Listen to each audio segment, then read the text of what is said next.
Captain Honorable George D. Manglikmot and his council. To the faculty and staff of Lawag Elementary School, headed by their school head, Dr. Anthony O. Ragayan, to Delia Datuin and Sir Antonio Datuin, Principal 4 of their respective schools. Fellow alumni, our guests and visitors, good evening. Isang magandang gabi po sa ating lahat. Itabi na. Gusto ko pong simulan ang message na ito sa isang maikling kwento. Oy, magmakinig kayo. Habang nagdadaldalan po kayo, sana po makinig kayo. May isang bata mula grade 1 hanggang grade 5 na hindi natutong magbasa kahit magaling ang mga guro niya.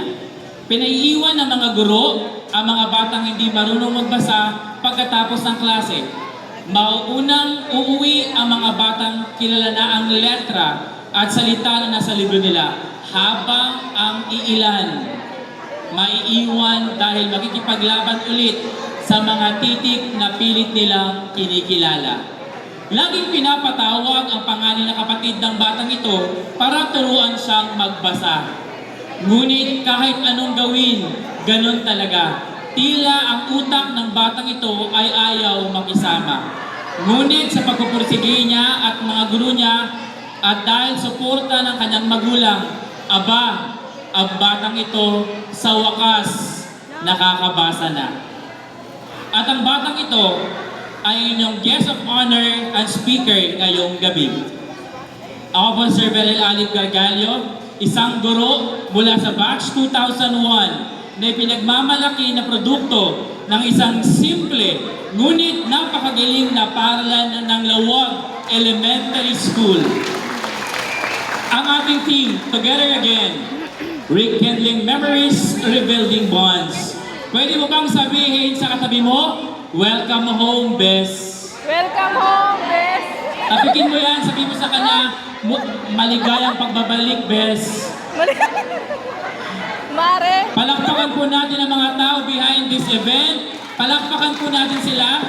Nag-isip at nagpagod, maidaos lamang at mapagsama-sama tayong lahat ngayong gabi. I'm sure ito ang simula sa napakadami pa nating homecoming. Tayong lahat ay pinanday ng halos 6 taon sa loob ng 4 na sulok ng paaralan. Sa matagal na panahon, malaya nating nakikita ang malawak na dagat sa likuran. Diba? Wala pang bakod, kitang-kita natin ang dagat noon. Malaya natin nakikita ang malawak na dagat sa likuran. Sadyang marahil pinapakita sa atin ang ilan sa atin ay anak ng isang mangingisda. Sa tindi ng sikat ng araw na tumatama dito ay ang tindi din ng pagsusumikap ng ating mga magulang na tayo ay mapagtapos sa pag-aaral. Sino dito proud siya na anak siya ng isang mangingisda? Napag-aral siya dahil sa init at lamig ng gabi. Ngunit naturuan kami, kaya pala, hindi kami tinuruan ng tatay namin magpatakbo ng makina ng bangka para hindi namin maranasan ang hirap ng buhay sa gitna ng laot. Ngunit naturuan kami na may kasama kami masaguan laban sa akos ng hirap ng buhay. Ilan sa atin dito nakapagpatuloy sa high school, ngunit ilan na lamang ang nakatuntong pagtapos ng kolehiyo. Ngunit kahit ano man ang narating mo, palakpakan mo ang iyong sarili dahil nandito ka ngayon. Na minsan pa, balikan ang paaralan kung saan ka nagsimulang mangarap, natutong magbasa at sumulat. Palakpakan po natin ang Lawag Elementary School. I have a question. Ano ang naiisip mo pag narinig mo ang pangalan ng paaralan natin? Lawag Elementary School. Marahil, mapapangiti ka dahil naalala mo na minsan mong natusok ang mata ng kaklase mo. Umuwi ka kahit hindi pa oras ng uwian o dito ka unang tinilig. Uy, bigla sa may naalala. Nagkaroon ng kaibigan at mga tropa na hanggang ngayon ang kaibigan mo pa. Ang ilan sa kanila naging kumare mo pa. Elementary days are often remembered as a period of innocent joy. Lahat ng bagay sa iyo ay nakakamangha. Madali kang napapawaw.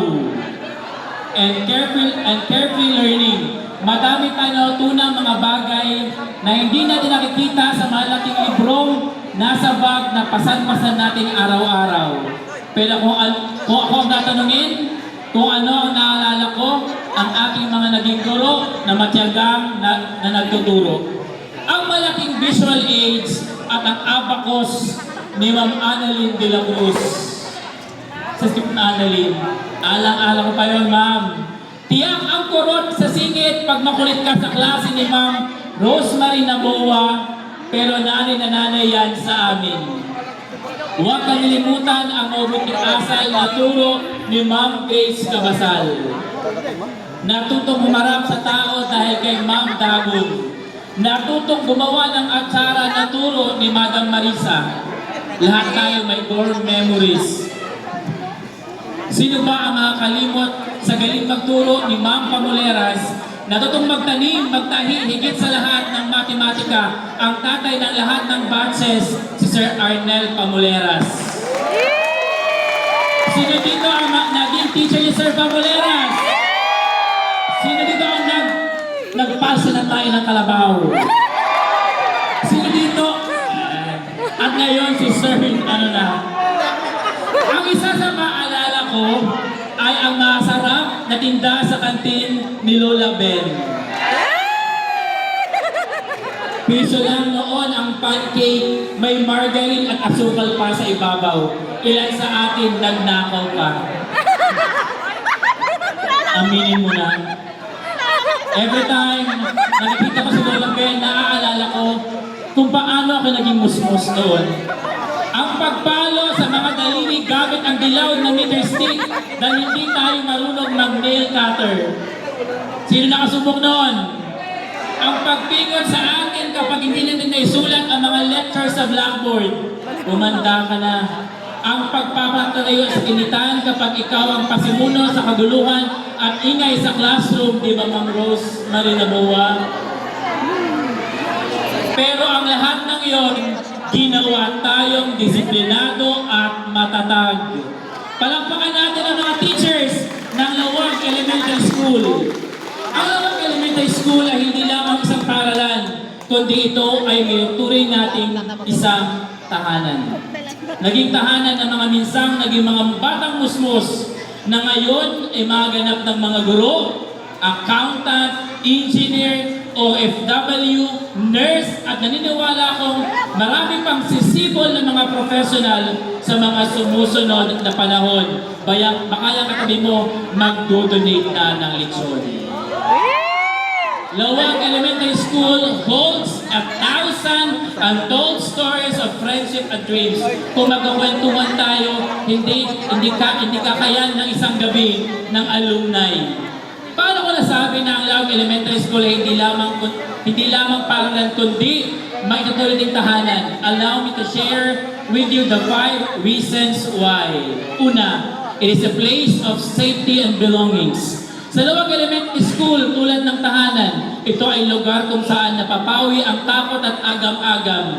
Hanga ako sa teacher ko noong grade 1, si Ma'am de la Cruz, kung paano niya kami turuan ng matindi. Palakpakan natin ang lahat ng teachers ng kindergarten at grade 1. Ang hahaba ng pasensya, maramdaman mo talaga na may malaki kang pamilya. Sino dito ang hindi pinauwi? 5 kabasal para turuang magbasa. Marami tayo. Sinong napatayo dahil hindi na-memorize ang multiplication table na paulit-ulit pinamemorize ni Sir Pamuleras? It is where foundation are built. Sa tahanan, itinuturo ng magulang ang salamat po at opo sa paaralan. Pinatitibay natin ito, aral sa pagbabahagi, pagkitaas ng kamay at pagtayo para sa iba. Ang pagdating sa pag-aaral, ang pagbabasa ng iyong unang pangungusap. Pangatlo, a community of love. Ang mga kaklase mo ay hindi mo lang kaklase, parang kapatid na natin sila. Nag-aaway tungkol sa mga crayon, Isang minuto. Nalala ko noon nung grade 6 kami, mayroon kami isang kaklase, galing sa abroad ang magulang niya. Kompleto siya ng art materials. Kaya pag sinabi ni Sir Pamuleras, maglabas ng band paper, may gagawin tayo art projects, ilalaglas na ni Presi ang kanyang madaming kulay na pansulat at lahat kami magsisiksikan sa kanya at makikigamit nun. Mahal ka namin, Presi, kung nasaan ka man ngayon. Mag-aaway sa crayon, pagkatapos inaghahati ng Marian sa susunod, at ang mga guro, sila ang matag na tibok ng puso ng tahanang ito. Napapansin nita ang batang nakalimutan ng baon at tahimik na binibigay ang kanilang pagkain. Nagtatagal sila para tulungan ang isang nahihirapang magbasa. Maraming salamat po mga guro sa hindi po pagsuko. Palakpakan ulit natin sila. Lahat tayo may favorite teachers. Lahat tayo may core memories sa mga teachers na ito. Kaya minsan, pag nasulubong natin sila, magmano tayo. Pang-apat, memories that last forever. Kung papipigitin ko kayo at mag-i-imagine tayo, nasa loob ka ng classroom mo ng grade 6, maingay at magulo, mga batang walang pakialam sa mundo. Napakadaming core memories ang maalala kahit hanggang ngayon, mapapangiti ka. Panglima, every child is known. Sa isang malaking mundo, ang elementarya ang lugar kung saan walang napag-iiwanan. Alam at kabisado ng 6 na gurong yon ang 200 mag-aaral. Alam na alam ng guro sino ang pinakamabait at pinakamagulo sa klase. Naalala ng PE teacher na ikaw ang pinakamabilis na makbo. Iyan ang kapangyarihan ng tahanang ito. Binubulong nito sa bawat bata. Mahalaga ka. Saan man tayo dali ng tagumpay o ipadpad ng mga paa natin tungo sa bagong lugar o destinasyon. Ano mang ikabit sa pangalan mo, Dr. Kaman, Honorable, ano pa yan? Minsan balikan natin, bisitahin natin ang paaralan na kung saan tayo minulat ng realidad ng buhay. Nagturo sa ating magbasa, magsulat at makipagkaibigan. Isang simpleng paaralan. Ngunit may malaking bahagi kung sino man tayo ngayon. Babalik tayo. Tulad ng isang batang unang pumasok na may uhog pa sa ilong.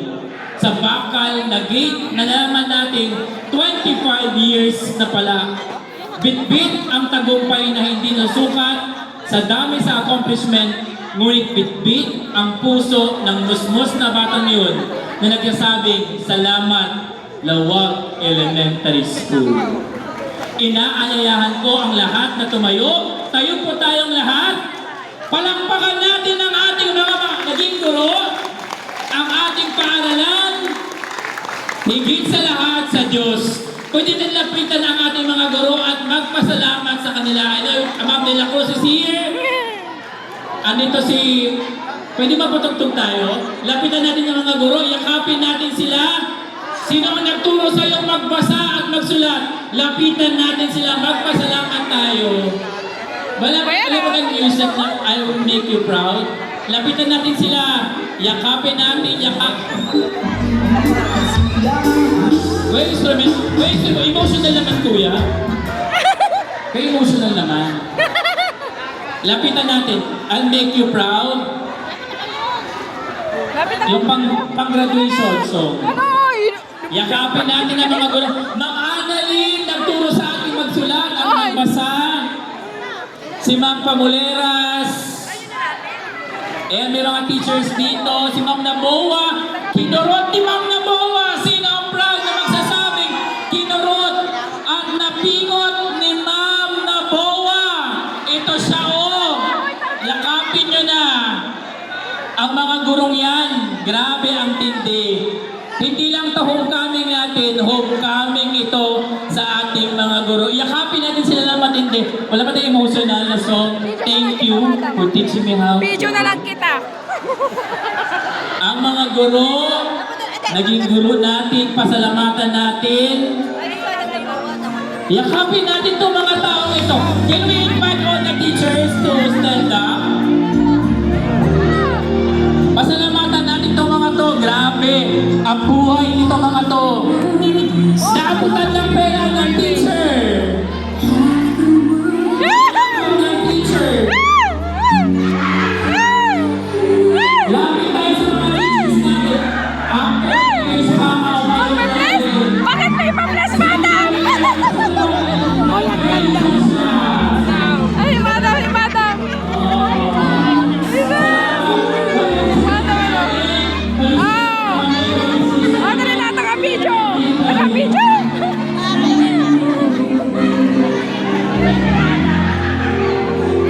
Oy, taga-video ako! Up! Up! Up!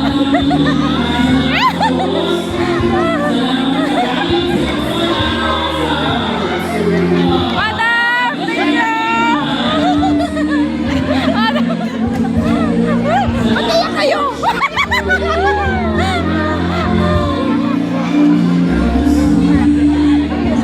Madam! Ay, saan si Madam Nabuwa?